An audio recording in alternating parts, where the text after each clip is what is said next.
What's up, everybody? Dan here from Headwaters Kayak, and today we're checking out the Crescent Shoalie on the Deschutes River. We've got some Class 2 rapids. We're going to put this thing through its paces, and I'm going to tell you how it does paddling in the river.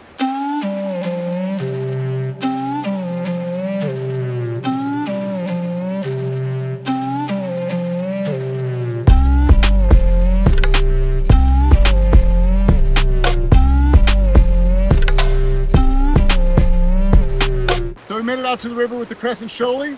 Got to paddle it a little bit through the currents and through the whitewater. It definitely feels less grabby than my light tackle. I like that a lot. It feels like a similar stability profile, very forgiving. Tracks surprisingly fine. Like I wasn't sure with those rounded ends if it was going to be a lot looser, but it does okay. So far it feels really good on the secondary. I'm able to ferry through the currents. And yeah, I think I'm going to try to run that top rapid and see how it goes.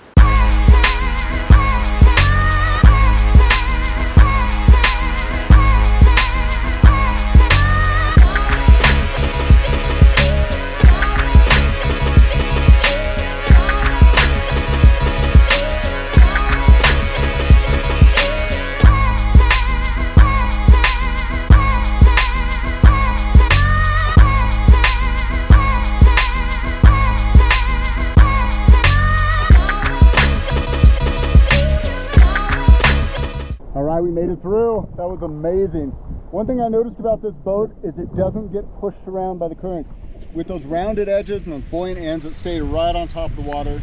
It is still 11 feet, so I wasn't able to like just zip and catch eddies, but I was able to hold my line, maneuver where I needed to go. And the biggest thing is I didn't feel like I was getting thrown off. A lot of times if I'm sitting in a chair like this, I feel like I'm kind of top heavy and sometimes my edges catch.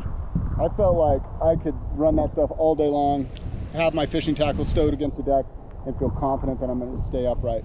So very cool little boat, having a ton of fun. Let's go take a few more laps.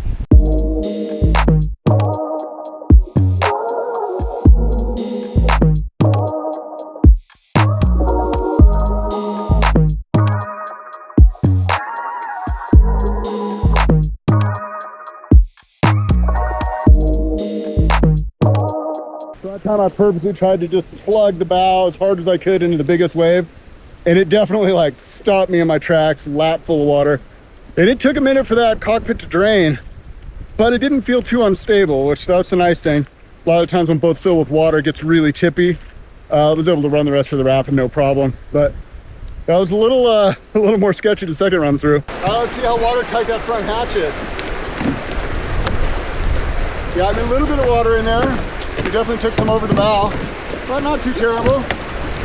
Sweet, I want to do that again.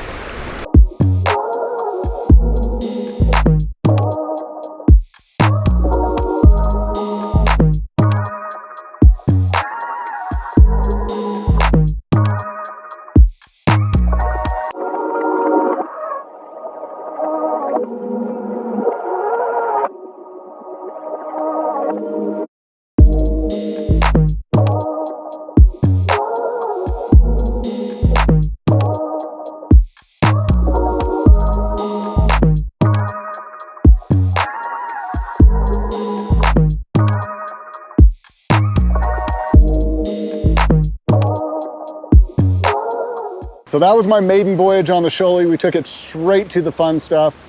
This isn't a boat that I was really super interested in trying on flat water. I mean, I will fish off it. I'm looking forward to that. But it was designed for river fishing, for shoal bass. And obviously there's no shoal bass here in Oregon, but we do have some amazing rivers. And so it was fun to put it through its paces on what it was intended to do. And I can say that it handled it quite well. Though it was probably class 2 plus that we were in. Definitely we're taking some pretty big wave trains over the bow, flooding the cockpit, but the boat never felt unstable. It maintained its maneuverability pretty well. I was kind of expecting it to be a little looser, to be honest with you, because of the buoyant edges and the bulbous nose in the stern, but it tracked pretty well. So I guess that was the surprise. It tracked better than I expected, but it wasn't as playful as I expected, especially in the wave trains when I wanted to just zip and zag. It's still a fairly wide kayak, so not as playful as maybe I would want, but I think for the average fisherman that's gonna be bringing a bunch of gear, it's probably perfect.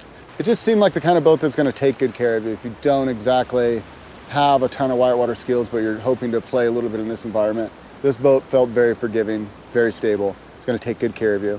I do recommend, I can't stress enough, if you're gonna get into whitewater paddling or you're gonna be paddling the rivers, take yourself a lesson. Just accelerate your learning curve so much by taking a lesson. Even 1 day class will get your skills from like, hey, this is really scary, to, okay, I know what the river's doing, I can navigate this and this is fun. So I can't stress that enough. If you have somebody locally that's offering classes, do yourself a favor, take a class and go enjoy whitewater, because it is a blast, but you gotta do it safely. So one of the features that I really, really liked was the handle. We had to run this rapid, I think 4 times, and I had to drag the kayak up there each time, and having that long leash was so handy. I just pulled this out, extended out as far as it would go, and I was able to drag it so much easier pulling it flat, as opposed to trying to pick up the handle and just dragging the keel. When the boat's flat, it slides a lot easier across the grass. I was able to kind of lead it through the river, float it in shallow water and walk, and the boat just followed right behind me. So Drew, that was a smart idea. I've never seen that before, and it's cool to see some new innovations in kayaking. As far as the front hatch goes, you know, it had that gasket, but we took some big waves over the bow. I wanted to show you guys how much water we got here. You know, that's not completely dry. That's a, you know, a couple of cups of water, nothing too major. But just so you guys know, don't throw your iPhone in there, expect it to be dry. Maybe we should check the back one and see if we got any water inside the hole. I don't know if we did or not. All right, open that guy up. Oh yeah.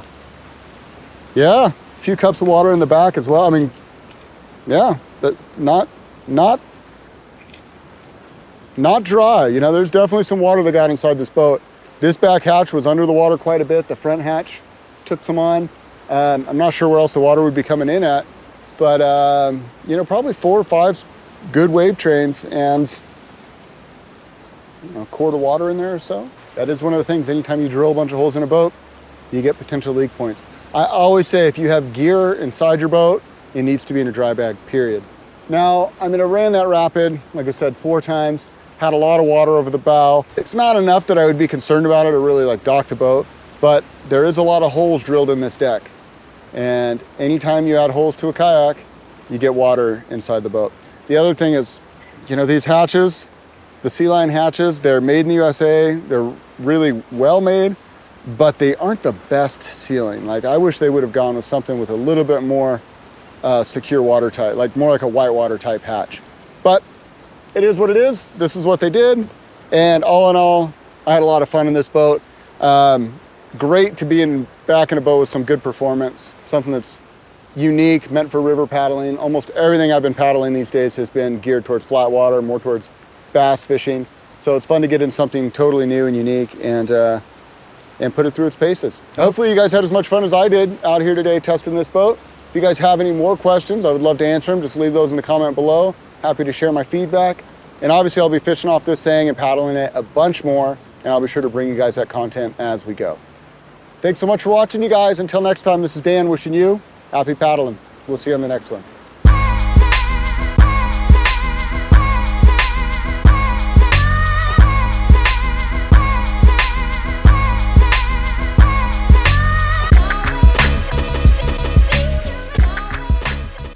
The Human Torch was denied a bank loan. How now, brown cow? How now, brown cow? How now, brown cow? All my audio checks have to be Anchorman quotes from here on out.